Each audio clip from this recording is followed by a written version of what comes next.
तेली माँ और बेटा। एक छोटे से गांव में एक अजू नाम का एक छोटा सा लड़का अपनी माँ पापा के साथ में रहता था। उसके पापा एक स्कूल में अध्यापक थे, जिस वजह से उनका जहाँ पर पोस्टिंग होती थी वहीं पर वह अपने परिवार को लेके साथ में रहते थे और अजू भी उनके साथ में ही उनके ही स्कूल में पढ़ने जाया करता था। अजू की उम्र बस 5 साल का था, तो अपने पापा के साथ ही उनके स्कूल में जाया करता था और उनकी माँ घर पर अकेली रहती थी और सब में बहुत ही प्यार था। सब लोग बहुत ही खुशी खुशी जीवन यापन कर रहे थे। लेकिन कहते हैं ना कि होनी को कौन टाल सकता है। और एक दिन जब अजू और उसके पिताजी स्कूल गए थे तो उसी दिन उनकी माँ को एक सांप ने काट लिया और उनका सांप के काटने से दुनिया छोड़कर चल गई और ये बात किसी को पता भी नहीं थी। जब दोनों लोग स्कूल से वापस आते हैं तो देखते हैं कि उनकी माँ ज़मीन पर लेटी है और उनका पूरा शरीर काला हो गया है। तब उनके पापा ने उसे बहुत जगाया, लेकिन वह तो मर चुकी थी। फिर दोनों लोग रोने लगे और उनके रोने की आवाज़ को सुनकर उनके अगले बगल के लोग वहाँ पर जमा हो गए। फिर उनके बाद उनका अंतिम संस्कार हुआ और उनके बाद अजू के पिता उसे वापस घर में लेके चले गए और कुछ दिन वह उसको खाना बनाकर खिलाने लगे और उसका पालन पोषण करने लगे। फिर एक दिन अजू के घर वालों ने उसके पापा से कहा कि आप दूसरी शादी कर लो, क्योंकि आपका बेटा अभी बहुत छोटा है और आप भी स्कूल चले जाओगे तो इसका देखभाल वह कर लेगी और आपका भी वहीं बहुत जीवन बाकी है। कब तक अकेले अकेले रहोगे आप।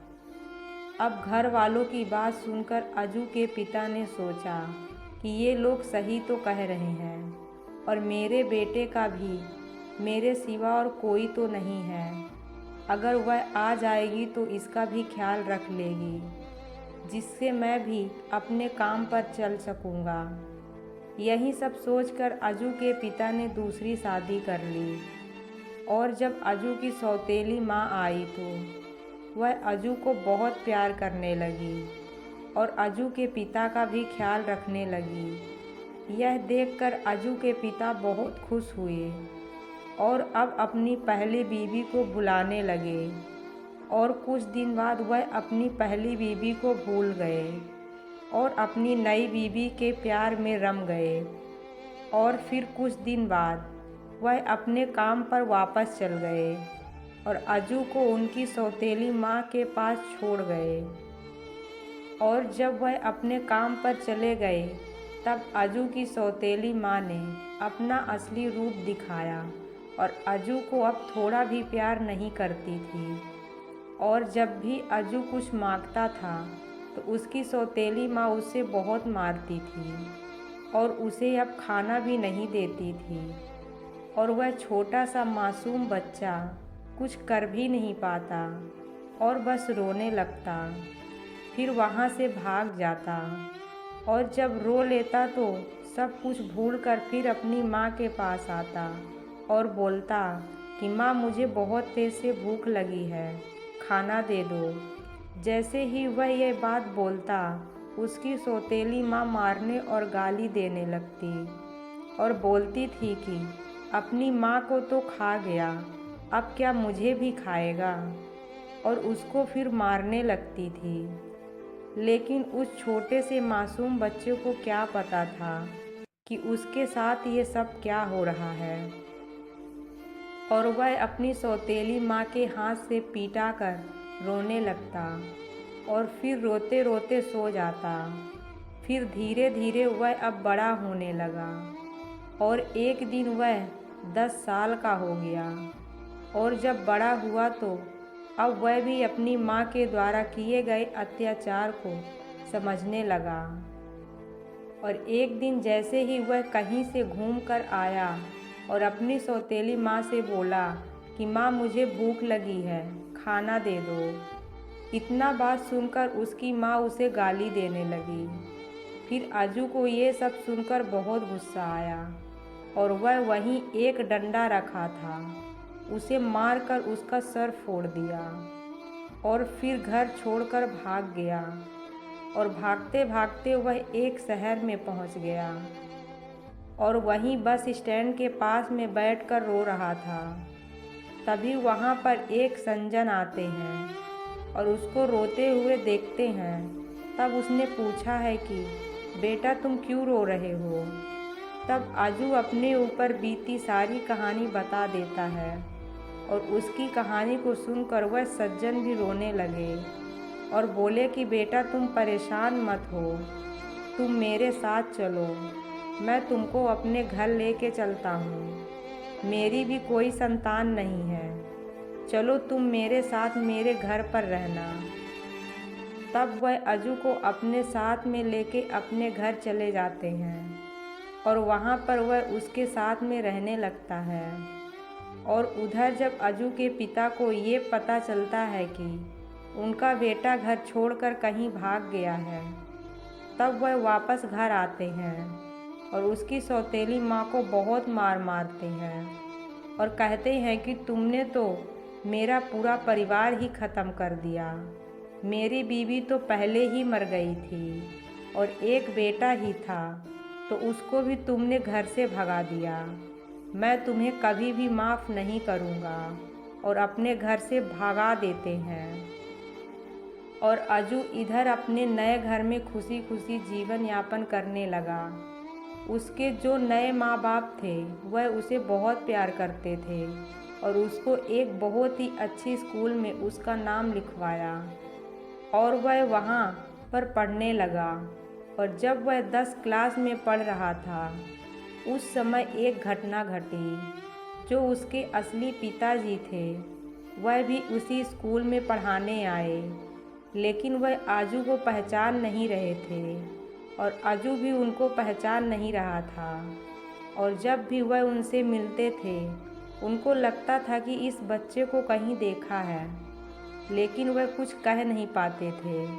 फिर जैसे तैसे वह अपना पढ़ाई पूरी किया और जब उसकी पढ़ाई पूरी हो गई तो वह अपनी नई माँ पापा से बोला कि मुझे अब कोई काम करना है। तो उसके माँ पापा ने बोला कि बेटे तुमको काम करने की क्या ज़रूरत है, ये सब तुम्हारा ही तो है, तुम बस एंजॉय करो। लेकिन आजू बोला कि नहीं पापा, मुझे अपने दम पर कुछ करना है।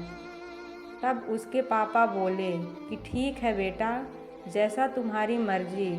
और फिर वह अपने पापा से कुछ पैसे लेके फिर अपने शहर देवरिया में आ जाता है और वहाँ पर एक मोबाइल की दुकान खोल लेता है और वहीं पर सामान बेचने लगता है। एक दिन जब वह अपने दुकान पर बैठा तो वहाँ पर एक लड़की आई एक मोबाइल खरीदने के लिए, जिसको देखकर आजू का दिल उस पे आ गया और उसने उस लड़की से पूछा कि क्या चाहिए आपको। तो वह बोली कि मुझे एक मोबाइल चाहिए। तब वह उसे मोबाइल दिखाता है और उसको उस मोबाइल पसंद आ जाता है। तब वह पूछती है कि कितने का है ये मोबाइल। तब वह बोलता है कि ये मोबाइल 20,000 का है। इतना सुनकर वह लड़की बोलती है कि मेरे पास तो बस 12,000 ही हैं। तब आजू बोलता है कि ठीक है, आप ले जाओ और बाकी का पैसा बाद में दे देना और अपना नंबर दे दो ताकि मैं आपके पास कॉल करके पैसा मांग सकूं। तब वह लड़की अपना नंबर और पैसा दे देती है और मोबाइल लेके चली जाती है। और फिर कुछ दिन बाद आजू उसके पास फ़ोन करता है और उससे बातों में उसे प्रपोज कर देता है, जिससे लड़की भी राज़ी हो जाती है। और फिर आजू पूछता है कि आपका घर कहाँ है। तब वह लड़की बताती है कि मेरा गांव रुद्रपुर है।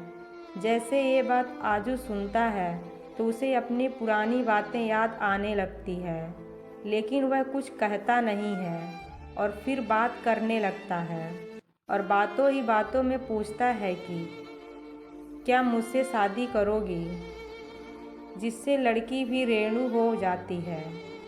तब वह अपने घर वालों से सारी बात बताती है और उसकी शादी उस लड़के से तय हो जाती है और फिर शादी भी हो जाती है। फिर एक दिन वह अपने ससुराल में जाता है, अपनी बीवी के घर। तो जैसे ही वह रास्ते में जा रहा होता है तो देखता है कि एक बूढ़ी औरत वहीं चौराहे पर भीख मांग रही थी और वह आजू को देखता है तो उसे पहचान जाता है और वह बोलता है कि ये तो मेरी सौतेली माँ है, जिसको मारकर मैं घर से भगा गया था। और फिर वह वहाँ पर गाड़ी से नीचे उतर कर जाता है और उसी बूढ़ी औरत के पास जाके बैठ जाता है और सारी बात बताता है कि मैं आपका आजू हूँ, जिसको आप बचपन में बहुत मारती पीटती थी और खाना भी नहीं देती थी खाने के लिए, और देखिए मैं किस हाल में हूँ और आप भीख मांग रही हैं। आजू की बात को सुनकर वह औरत रोने लगती है, कहती है कि मुझे माफ़ कर दो बेटा, तुम्हारे जाने के बाद तुम्हारे पिताजी मुझको घर से भगा दिया और मैं तभी से भीख मांग कर खाती हूँ। मुझे मेरे किए का सज़ा मुझे मिल गया है, तुम मुझे माफ़ कर दो। तब आजू बोलता है कि पापा कहाँ हैं।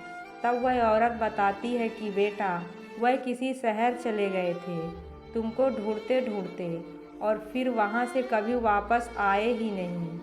फिर उसके बाद आजू अपनी माँ को लेके अपने पुराने घर पर जाता है और फिर वहीं पर अपनी नई और पुरानी माँ और पापा और अपनी बीवी के साथ रहने लगता है। किसी ने सच ही कहा है कि जैसे करोगे वैसे ही भरोगे।